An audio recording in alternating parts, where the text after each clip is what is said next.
Satgas inilah yang memverifikasi 2078 IUP. Itu bohong besar.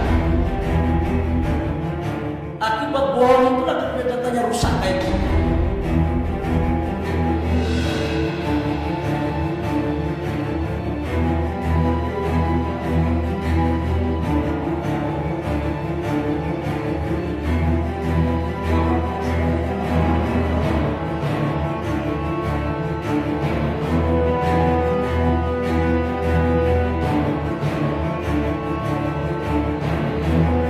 Pertama dari Prof. Haris menyangkut dengan pemberitaan salah satu majalah. Yang pertama saya mau sampaikan bahwa pemberitaan salah satu media yang lewat podcast dan majalah itu sudah saya melakukan klarifikasi Pak Haris, dan majalahnya hari ini keluar.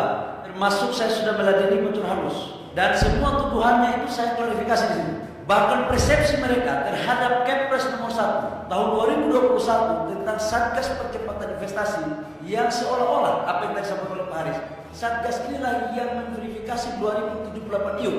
Itu bohong besar. Akibat bohong itulah kemudian datanya rusak kayak gini. Dan saya sudah tantang mereka dan saya bawa itu ke Dewan Pers. Karena 2078 IUP bukan ditentukan oleh Satgas berdasarkan nomor 1, tapi 2078 IUP itu adalah betul-betul hasil verifikasi, identifikasi yang dilakukan oleh Menteri SDM Pak Haris boleh cek. Kalau saya salah, saya bertanggung jawab kali itu.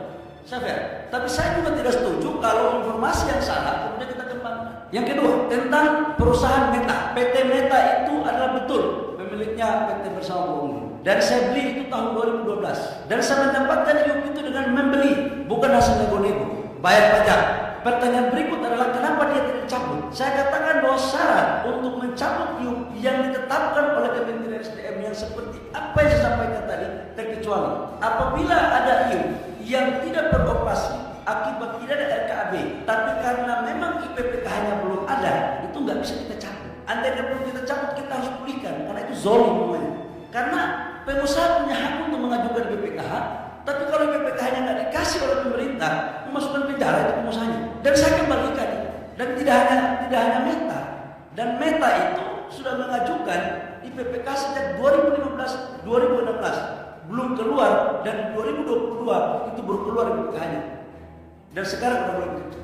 Yang ketiga tentang Perpres 70 yang diasumsikan seolah-olah bahwa Bahlil membagi-bagi IUP. Kalau ini ada bahasa bocor halusnya. Kalau rakyat miskin dikasih bansos, masyarakat elit dikasih IUP. Ini kan bohong besar sekali. Belum ada itu pembagian IUP berdasarkan Perpres 70 itu. Jadi Pak, mohon maaf, belum ada yang mulia, belum ada sama sekali yang dibagi. Sedikit pun, biar clear ini.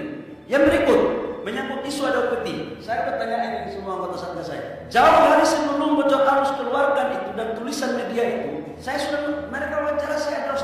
Saya katakan kalau ada yang seperti itu laporkan kepada aparat penegak hukum agar kita tidak terprovokasi dengan isu. Laporkan saja. Itu pun mereka tidak laporkan. Pemberitaan ada karena menyangkut dengan nama baik institusi yang saya pimpin dan menyangkut pribadi saya. Saya laporkan ke Pak Reskrim, Pak, kalau saya melakukan itu Pak, berpikir 70 kali lipat dari melaporkan itu Pak sendiri. Dan saya minta kepada majalah itu, ayo bantu saya kita laporkan ini. Saya menyarankan kepada bapak-bapak semua, kalau memang ada terindikasi begitu, bantu saya, kita laporkan ke Pak Reskrim. Karena saya sudah bikin laporan itu, supaya cepat kita buka. Dan saya sudah minta untuk mereka diperiksa, tim saya, supaya tidak ada fitnah. Dan saya juga meminta 33 perusahaan yang sudah kita aktifkan IUP-nya, yang nigel itu, untuk diperiksa juga. Saya mau sampaikan juga. Mengaktifkan itu prosesnya kolektif kolegia. Tidak bisa Pak Lila dan Lia hanya menandatangani itu, Prof. Harus saya rapatkan dengan tim Satgas. Dan tim Satgas itu terdiri dari Kementerian Teknis dan Kementerian Investasi. Kalau teman-teman Kementerian Investasi teket memulihkan, sementara Menteri Teknis nggak bisa begitu. Begitupun sebaliknya. Boleh jabatan harta diambil, tapi jangan boleh harga diri saya. Saya kejar satu